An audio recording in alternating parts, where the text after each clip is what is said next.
नमस्कार, ਇਹ ਆਕਾਸ਼ਵਾਣੀ ਜਲੰਧਰ ਹੈ।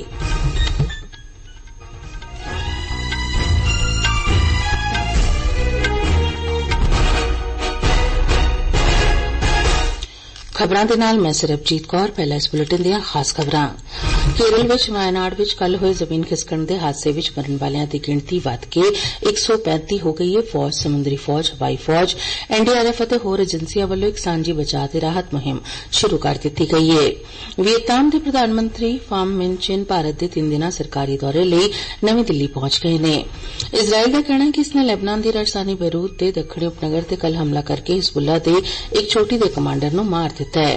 ਕ੍ਰਿਕਟ ਵਿੱਚ ਭਾਰਤ ਨੇ ਬੀਤੀ ਰਾਤ ਬੱਲੇ ਕਿਲੇ ਅੰਤਰਰਾਸ਼ਟਰੀ ਕ੍ਰਿਕਟ ਸਟੇਡੀਅਮ ਵਿੱਚ ਤੀਜੇ ਅਤੇ ਆਖਰੀ T20 ਮੈਚ ਦੇ ਸੁਪਰ ਓਵਰ ਵਿੱਚ ਮੇਜ਼ਬਾਨ ਸ਼੍ਰੀਲੰਕਾ ਨੂੰ ਹਰਾ ਕੇ ਲੜੀ 3-0 ਨਾਲ ਆਪਣੇ ਨਾਂ ਕਰ ਲਈ ਹੈ ਕਿ 2024 ਪੈਰਿਸ ਓਲੰਪਿਕ ਦੇ 5ਵੇਂ ਦਿਨ ਅੱਜ ਭਾਰਤ ਦੇ ਮੁੱਕੇਬਾਜ਼, ਤੀਰਅੰਦਾਜ਼, ਬੈਡਮਿੰਟਨ ਖਿਡਾਰੀ ਤੇ ਨਿਸ਼ਾਨੇਬਾਜ਼ ਮੈਦਾਨ ਵਿੱਚ ਉਤਰਨਗੇ।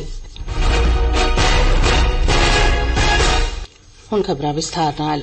ਕੇਰਲ ਵਿੱਚ ਵਾਇਨਾਡ ਵਿੱਚ ਕੱਲ੍ਹ ਹੋਏ ਜ਼ਮੀਨ ਖਿਸਕਣ ਦੇ ਹਾਦਸੇ ਵਿੱਚ ਮਰਨ ਵਾਲਿਆਂ ਦੀ ਗਿਣਤੀ ਵੱਧ ਕੇ 135 ਹੋ ਗਈ ਹੈ। ਮਰਨ ਵਾਲਿਆਂ ਦੀ ਗਿਣਤੀ ਹੋਰ ਵਧਣ ਦੀ ਸੰਭਾਵਨਾ ਹੈ। 186 ਲੋਕ ਖੇਤਰ ਦੇ ਵੱਖ-ਵੱਖ ਹਸਪਤਾਲਾਂ ਵਿੱਚ ਜ਼ੇਰੇ ਇਲਾਜ ਨੇ।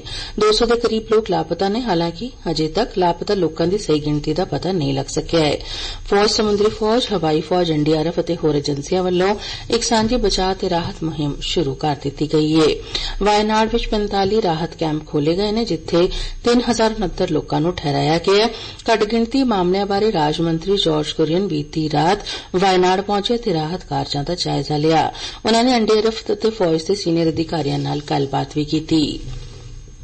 ਰਾਸ਼ਟਰਪਤੀ ਦ੍ਰੌਪਦੀ ਮੁਰਮੂ ਸ਼ੁੱਕਰਵਾਰ ਨੂੰ ਰਾਸ਼ਟਰਪਤੀ ਭਵਨ 'ਚ ਸ਼ੁਰੂ ਹੋਣ ਵਾਲੀ ਰਾਜਪਾਲਾਂ ਦੀ 2 ਦਿਨਾਂ ਕਾਨਫਰੰਸ ਦੀ ਪ੍ਰਧਾਨਗੀ ਕਰਨਗੇ। ਇਹ ਕਾਨਫਰੰਸ ਰਾਜਪਾਲਾਂ ਦੀ ਪਹਿਲੀ ਕਾਨਫਰੰਸ ਹੋਏਗੀ, ਜਿਸ ਦੀ ਪ੍ਰਧਾਨਗੀ ਰਾਸ਼ਟਰਪਤੀ ਕਰਨਗੇ। ਰਾਸ਼ਟਰਪਤੀ ਸਕੱਤਰੇਤ ਨੇ ਕਿਹਾ ਕਿ ਸਾਰੇ ਰਾਜਾਂ ਦੇ ਰਾਜਪਾਲ ਕਾਨਫਰੰਸ ਵਿੱਚ ਸ਼ਾਮਿਲ ਹੋਣਗੇ। ਉਪ ਰਾਸ਼ਟਰਪਤੀ ਜਗਦੀਪ ਧਨਖੜ, ਪ੍ਰਧਾਨ ਮੰਤਰੀ ਨਰਿੰਦਰ ਮੋਦੀ ਅਤੇ ਮੰਤਰੀ ਅਮਿਤ ਸ਼ਾਹ, ਧਰਮੇਂਦਰ ਪ੍ਰਧਾਨ, ਸ਼ਿਵਰਾਜ ਸਿੰਘ ਚੌਹਾਨ, ਅਸ਼ਵਨੀ ਵੈਸ਼ਨਵ ਅਤੇ ਮਨਸੁਖ ਮਾਂਡਵੀਆ ਸਮੇਤ ਕਈ ਕੇਂਦਰੀ ਮੰਤਰੀ ਵੀ ਕਾਨਫਰੰਸ ਵਿੱਚ ਸ਼ਾਮਿਲ ਹੋਣਗੇ। ਨੀਤੀ ਆਯੋਗ ਦੇ ਵਾਈਸ ਚੇਅਰਮੈਨ ਅਤੇ ਸੀਈਓ ਤੇ ਪ੍ਰਧਾਨ ਮੰਤਰੀ ਦੇ ਦਫ਼ਤਰ ਦੇ ਹੋਰ ਸੀਨੀਅਰ ਅਧਿਕਾਰੀ ਅਤੇ ਗ੍ਰਹਿ ਮੰਤਰਾਲੇ ਵਿੱਚ ਕੈਬਨਿਟ ਸਕੱਤਰ ਵੀ ਹਿੱਸਾ ਲੈਣਗੇ। ਸਾਡੇ ਪੱਤਰਕਾਰ ਨੇ ਖਬਰ ਦਿੱਤੀ ਕਿ ਕਾਨਫਰੰਸ ਦੇ ਏਜੰਡੇ ਵਿੱਚ 3 ਅਪਰਾਧਿਕ ਕਾਨੂੰਨਾਂ ਨੂੰ ਲਾਗੂ ਕਰਨਾ, ਉੱਚ ਸਿੱਖਿਆ ਵਿੱਚ ਸੁਧਾਰ ਅਤੇ ਯੂਨੀਵਰਸਿਟੀਆਂ ਦੀ ਮਾਨਤਾ ਤੇ ਧਿਆਨ ਦਿੱਤੇ ਜਾਣ ਵਾਲੇ ਖੇਤਰਾਂ ਦਾ ਵਿਕਾਸ ਸ਼ਾਮਿਲ ਹੈ। ਮੁਹਿੰਮਾਂ ਵਿੱਚ ਰਾਜਪਾਲਾਂ ਦੀ ਭੂਮਿਕਾ ਤੇ ਰਾਜ ਵਿੱਚ ਵੱਖ-ਵੱਖ ਕੇਂਦਰੀ ਏਜੰਸੀਆਂ ਦਰਮਿਆਨ ਬਿਹਤਰ ਤਾਲਮੇਲ ਸਮੇਤ ਕਈ ਹੋਰ ਅਹਿਮ ਮੁੱਦਿਆਂ ਤੇ ਵੀ ਚਰਚਾ ਕੀਤੀ ਜਾਏਗੀ। ਵੀਅਤਨਾਮ ਦੇ ਪ੍ਰਧਾਨ ਮੰਤਰੀ ਫਾਮ ਮਿਨ ਚਿਨ ਭਾਰਤ ਦੇ 3 ਦਿਨਾਂ ਸਰਕਾਰੀ ਦੌਰੇ ਲਈ ਨਵੀਂ ਦਿੱਲੀ ਪਹੁੰਚ ਗਏ ਨੇ। ਉਨ੍ਹਾਂ ਦੇ ਨਾਲ ਕਈ ਮੰਤਰੀ, ਉਪ ਮੰਤਰੀ ਅਤੇ ਵਪਾਰਕ ਨੇਤਾਵਾਂ ਸਮੇਤ ਉੱਚ ਪੱਧਰੀ ਵਫਦ ਵੀ ਆਇਆ ਹੈ। ਪ੍ਰਧਾਨ ਮੰਤਰੀ ਚਿਨ ਪ੍ਰਧਾਨ ਮੰਤਰੀ ਨਰਿੰਦਰ ਮੋਦੀ ਨਾਲ ਦਵੱਲੀ ਗੱਲਬਾਤ ਕਰਨਗੇ, ਜੋ ਉਨ੍ਹਾਂ ਦੇ ਸਨਮਾਨ ਵਿੱਚ ਦੁਪਹਿਰ ਦੇ ਖਾਣੇ ਦੀ ਮੇਜ਼ਬਾਨੀ ਕਰਨਗੇ। ਪ੍ਰਧਾਨ ਮੰਤਰੀ ਚਿਨ ਰਾਸ਼ਟਰਪਤੀ ਦ੍ਰੌਪਦੀ ਮੁਰਮੂ ਅਤੇ ਉਪ ਰਾਸ਼ਟਰਪਤੀ ਜਗਦੀਪ ਧਨਖੜ ਨਾਲ ਵੀ ਮੁਲਾਕਾਤ ਕਰਨਗੇ। ਵਿਦੇਸ਼ ਮੰਤਰੀ ਡਾ ਐਸ ਜਯਸ਼ੰਕਰ ਵੀ ਭਾਰਤ ਦੇ ਦੌਰੇ ਤੇ ਆਏ ਪ੍ਰਧਾਨ ਮੰਤਰੀ ਨਾਲ ਮੁਲਾਕਾਤ ਕਰਨਗੇ। ਕੇਂਦਰੀ ਵਪਾਰ ਅਤੇ ਸਨਅਤ ਮੰਤਰੀ ਪਿਊਸ਼ ਗੋਇਲ ਨੇ ਜ਼ੋਰ ਦੇ ਕੇ ਕਿਹਾ ਕਿ ਸਰਕਾਰ ਦੇਸ਼ ਭਰ ਵਿੱਚ 12 ਨਵੇਂ ਸਨਅਤੀ ਪਾਰਕਾਂ ਦੀ ਸਥਾਪਨਾ ਕਰ ਰਹੀ ਹੈ ਅਤੇ 5 ਤੋਂ 6 ਮੈਗਾ ਟੈਕਸਟਾਈਲ ਪਾਰਕ ਤਿਆਰ ਕੀਤੇ ਜਾ ਰਹੇ ਨੇ। ਨਵੀਂ ਦਿੱਲੀ ਵਿੱਚ ਸੀਆਈਆਈ ਵੱਲੋਂ ਕਰਾਈ ਗਈ ਬਜਟ ਤੋਂ ਬਾਅਦ ਦੀ ਕਾਨਫਰੰਸ ਨੂੰ ਸੰਬੋਧਨ ਕਰਦਿਆਂ ਕੇਂਦਰੀ ਮੰਤਰੀ ਨੇ ਕਿਹਾ ਕਿ ਭਾਰਤੀ ਨਿਵੇਸ਼ਕਾਂ ਨੂੰ ਸਰਕਾਰ ਵੱਲੋਂ ਪ੍ਰਦਾਨ ਕੀਤੇ ਗਏ ਲਾਭਾਂ ਦੀ ਵਰਤੋਂ ਕਰਕੇ ਸਟਾਰਟ-ਅਪ ਅਤੇ ਐਮਐਸਐਮਈ ਦੀ ਹਮਾਇਤ ਕਰਨੀ ਚਾਹੀਦੀ ਹੈ। ਖਜ਼ਾਨਾ ਮੰਤਰੀ ਨਿਰਮਲਾ ਸੀਤਾਰਮਨ ਨੇ ਕਿਹਾ ਕਿ ਭਾਰਤ ਕੋਵਿਡ ਤੋਂ ਬਾਅਦ ਸਭ ਤੋਂ ਤੇਜ਼ੀ ਨਾਲ ਵਧ ਰਹੀ ਅਰਥ ਵਿਵਸਥਾ ਹੈ। ਉਨ੍ਹਾਂ ਕਿਹਾ ਕਿ 2047 ਤੱਕ ਵਿਕਸਿਤ ਭਾਰਤ ਬਣਾਉਣ ਲਈ ਸਾਰਿਆਂ ਨੂੰ ਰਲ ਕੇ ਕੰਮ ਕਰਨਾ ਚਾਹੀਦਾ। ਉਨ੍ਹਾਂ ਇਹ ਵੀ ਦੱਸਿਆ ਕਿ ਕੋਵਿਡ ਮਹਾਮਾਰੀ ਤੋਂ ਬਾਅਦ ਵੀ ਭਾਰਤੀ ਅਰਥ ਵਿਵਸਥਾ ਵਧੀਆ ਸਥਿਤੀ ਵਿੱਚ ਹੈ। ਖਜ਼ਾਨਾ ਮੰਤਰੀ ਨੇ ਕਿਹਾ ਕਿ 2013-14 ਵਿੱਚ ਖੇਤੀਬਾੜੀ ਅਤੇ ਕਿਸਾਨ ਭਲਾਈ ਵਿਭਾਗ ਲਈ ਬਜਟ ਅਲਾਟਮੈਂਟ ਸਿਰਫ਼ 21,934 ਕਰੋੜ ਰੁਪਏ ਸੀ। ਖਜ਼ਾਨਾ ਮੰਤਰੀ ਨੇ ਇਹ ਗੱਲ ਕੱਲ੍ਹ ਲੋਕ ਸਭਾ ਵਿੱਚ ਕਹੀ ਹੈ। ਇਜ਼ਰਾਈਲ ਦਾ ਕਹਿਣਾ ਹੈ ਕਿ ਇਸਨੇ ਲੈਬਨਾਨ ਦੀ ਰਾਜਧਾਨੀ ਬੇਰੂਤ ਦੇ ਦੱਖਣੀ ਉਪਨਗਰ ਤੇ ਕੱਲ੍ਹ ਹਮਲਾ ਕਰਕੇ ਹਿਜ਼ਬੁੱਲਾ ਦੇ ਇੱਕ ਚੋਟੀ ਦੇ ਕਮਾਂਡਰ ਨੂੰ ਮਾਰ ਦਿੱਤਾ ਹੈ। ਲੈਬਨਾਨ ਦੇ ਹਥਿਆਰਬੰਦ ਸਮੂਹ ਦੇ ਗੜ ਦਰਿਆ ਵਿੱਚ ਹੋਏ ਧਮਾਕੇ ਵਿੱਚ ਘੱਟੋ-ਘੱਟ ਇੱਕ ਵਿਅਕਤੀ ਦੀ ਮੌਤ ਹੋ ਗਈ ਅਤੇ ਕਈ ਹੋਰ ਜ਼ਖਮੀ ਹੋ ਗਏ। ਇਜ਼ਰਾਈਲੀ ਫੌਜ ਦਾ ਕਹਿਣਾ ਹੈ ਕਿ ਫੁਆਦ ਸ਼ੁਕਰ ਲੜਾਕੂ ਜਹਾਜ਼ਾਂ ਰਾਹੀਂ ਖਾਤਮੇ ਦੀ ਇਸ ਕਾਰਵਾਈ ਦਾ ਨਿਸ਼ਾਨਾ ਸੀ। ਅਧਿਕਾਰੀਆਂ ਦਾ ਕਹਿਣਾ ਹੈ ਕਿ ਉਹ ਸ਼ਨੀਚਰਵਾਰ ਨੂੰ ਇਜ਼ਰਾਈਲ ਦੇ ਕਬਜ਼ੇ ਵਾਲੇ ਗੋਲਾਨ ਹਾਈਟਸ ਤੇ ਰਾਕੇਟ ਹਮਲੇ ਲਈ ਜ਼ਿੰਮੇਵਾਰ ਸੀ, ਜਿਸ ਵਿੱਚ 12 ਲੋਕ ਮਾਰੇ ਗਏ ਸਨ, ਜਿਨ੍ਹਾਂ ਵਿੱਚ ਜ਼ਿਆਦਾਤਰ ਬੱਚੇ ਸਨ। ਹਿਜ਼ਬੁੱਲਾ ਨੇ ਇਸ ਹਮਲੇ ਵਿੱਚ ਕਿਸੇ ਤਰ੍ਹਾਂ ਦੀ ਸ਼ਮੂਲੀਅਤ ਤੋਂ ਇਨਕਾਰ ਕੀਤਾ ਹੈ। ਲੈਬਨਾਨ ਦੇ ਪ੍ਰਧਾਨ ਮੰਤਰੀ ਨਜੀਬ ਮਿਕਾਤੀ ਨੇ ਇਜ਼ਰਾਈਲੀ ਹਮਲੇ ਦੀ ਨਿਖੇਧੀ ਕੀਤੀ ਹੈ। सड़की आवाजाही ਅਤੇ ਸ਼ਾਹਰਾਹਾਂ ਬਾਰੇ ਕੇਂਦਰੀ ਮੰਤਰੀ ਨਿਤਿਨ ਗਡਕਰੀ ਨੇ ਕੱਲ ਤਹਿਰਾਨ ਵਿੱਚ ਈਰਾਨ ਦੇ ਰਾਸ਼ਟਰਪਤੀ ਡਾਕਟਰ ਮਸੂਦ ਪੇਜ਼ੇਸ਼ਕਿਆਨ ਦੇ ਸਹੁੰ ਚੁੱਕ ਸਮਾਗਮ ਵਿੱਚ ਸ਼ਿਰਕਤ ਕੀਤੀ।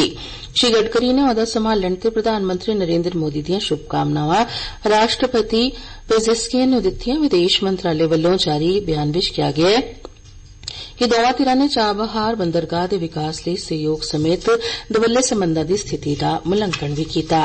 इह खबरां तुसीं आकाशवाणी जलंधर तो सुन रहे हो।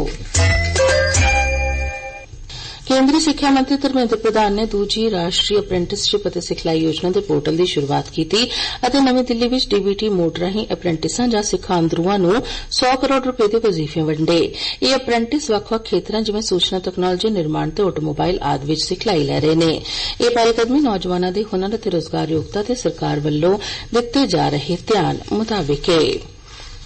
इस मौके यूजीसी के chairman professor M Jagadesh Kumar ने सरकार दीआं पहलकदमियां दी शलाघा कीती। उन्होंने कहा कि यह पोर्टल समय की लोड़ है जो कि नौजवानों नूं देश की तरक्की विच मददगार होएगा।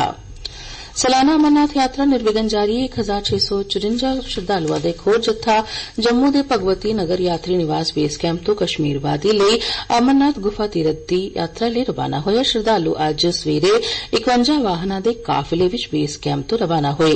इन्हां विचों 456 श्रद्धालु बालटाल बेस कैंप लई अते 1198 पहलगाम बेस कैंप लई तड़के 3:20 ते रवाना होए। भारत के मौसम विभाग ने अगले कुछ दिनों लई देश के उत्तर पश्चिमी, उत्तर पूरब, पश्चिमी, मध्य ते दक्षिणी हिस्सिਆਂ ਵਿੱਚ बहुत भारी बारिश होने की पेशीनगोई की है। अगले 4 दिनों तक देश के कई खेत्रों में बहुत भारी बारिश होगी। दिल्ली में मौसम विभाग ने भारी मींह के नाल आम तौर पर बदलवाई की पेशीनगोई की है, जिस तो बाद अगले 5 दिनों तक हल्की तो दरमियानी बारिश होगी। उधर पंजाब के ਵੱਖ-ਵੱਖ हिस्सों में इस वार मॉनसून के सीजन दौरान हाले तक खुल के मींह नहीं पिया, जिस नाल लोकां नूं हुम्मस भरी जबरदस्त गर्मी का सामना करना पै रहा है। हालांकि मौसम विभाग ने अगले कुछ दिनों लई समुचे पंजाब विच भारी तो बहुत भारी मींह की चेतावनी दिंदिआं ऑरेंज ते येलो अलर्ट जारी कीता है। जलंधर समेत कई जिलों में कल रुक रुक के मींह पिया। एक रिपोर्ट।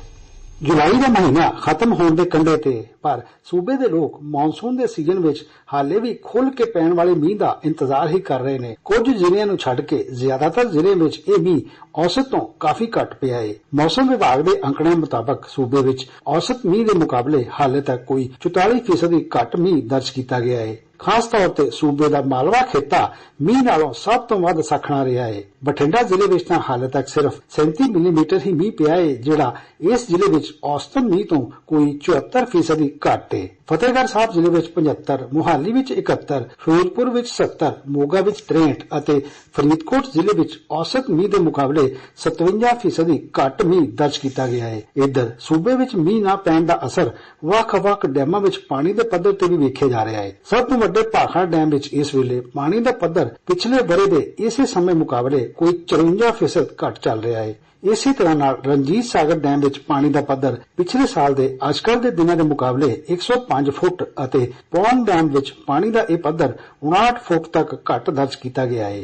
शिशु शर्मा शांतल, आकाशवाणी समाचार, जलंधर। क्रिकेट में भारत ने बीती रात पल्ले किले अंतर्राष्ट्रीय क्रिकेट स्टेडियम में तीजे ते आखिरी T20 मैच के सुपर ओवर में मेजबान श्रीलंका नूं हरा के लड़ी 3-0 नाल अपने नां कर लई है। मुक्केबाज, तीरंदाज, बैडमिंटन खिडारी और निशानेबाज आज 2024 पेरिस ओलंपिक के 5वें दिन भारत लिए मैदान में उतरनगे। पेरिस ओलंपिक में कल भारतीय एथलीटां ने कई जित्तां दर्ज कीतीआं। निशानेबाज मनु भाखड़ और सरबजोत सिंह ने 10 meter air pistol mix team मुकाबले के फाइनल में दक्षिणी कोरिया की जोड़ी नूं हरा के कांस्य का तमगा जित्तिआ। इस जित के नाल मनु ने आजादी तो बाद ओलंपिक के इक्को एडिशन में 2 तमगे जितण वाली पहली भारतीय एथलीट बन के इतिहास में अपना नां दर्ज किया है।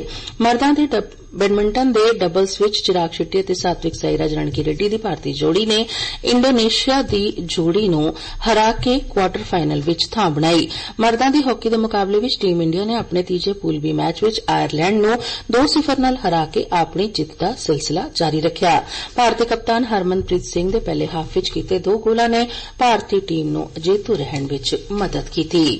आखिर विच खास खबरां एक बार फिर। केरल विच वायनाड विच कल होए जमीन खिसकण दे हादसे विच मरण वालियां दी गिणती वध के 135 हो गई है। फौज, समुद्री फौज, हवाई फौज, एनडीआरएफ ਅਤੇ ਹੋਰ ਏਜੰਸੀਆਂ ਵੱਲੋਂ ਸਾਂਝੀ ਬਚਾਅ ਤੇ ਰਾਹਤ ਮੁਹਿੰਮ ਸ਼ੁਰੂ ਕਰ ਦਿੱਤੀ ਗਈ ਹੈ। ਵੀਅਤਨਾਮ ਦੇ ਪ੍ਰਧਾਨ ਮੰਤਰੀ ਫਾਮ ਮਿਨ ਚਿਨ ਭਾਰਤ ਦੇ 3 ਦਿਨਾਂ ਸਰਕਾਰੀ ਦੌਰੇ ਲਈ ਨਵੀਂ ਦਿੱਲੀ ਪਹੁੰਚ ਗਏ ਨੇ ਤੇ ਇਜ਼ਰਾਈਲ ਦਾ ਕਹਿਣਾ ਹੈ ਕਿ ਇਸਨੇ ਲੈਬਨਾਨ ਦੀ ਰਾਜਧਾਨੀ ਬੈਰੂਤ ਦੇ ਦੱਖਣੀ ਉਪਨਗਰ ਤੇ ਕੱਲ ਹਮਲਾ ਕਰਕੇ